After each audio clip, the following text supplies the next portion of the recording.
The First and Last Freedom by Jiddu Krishnamurti is a profound exploration of the human mind and the nature of true liberation.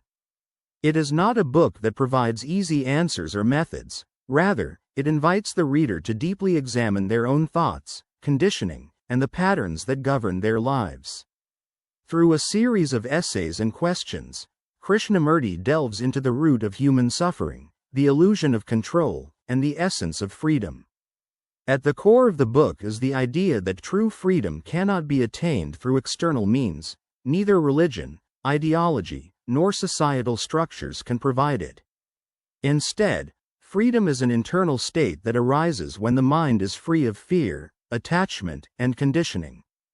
Krishnamurti challenges readers to observe their thoughts and emotions without judgment or interference, a process he refers to as self-awareness.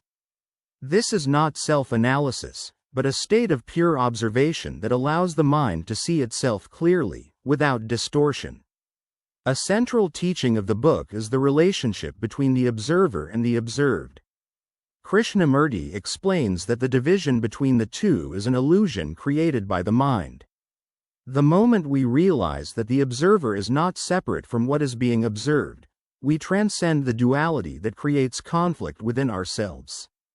This realization leads to a state of undivided awareness, which Krishnamurti describes as essential for understanding the nature of thought and self.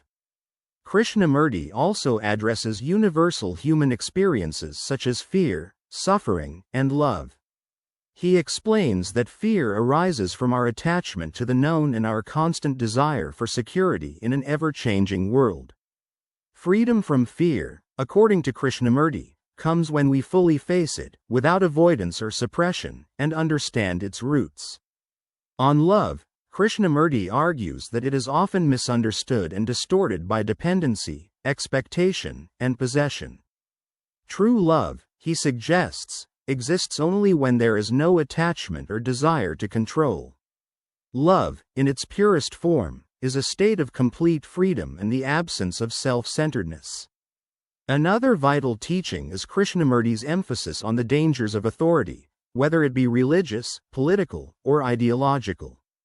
He warns against following any external authority, including himself, as truth cannot be handed down by another. It must be discovered through personal inquiry and direct experience.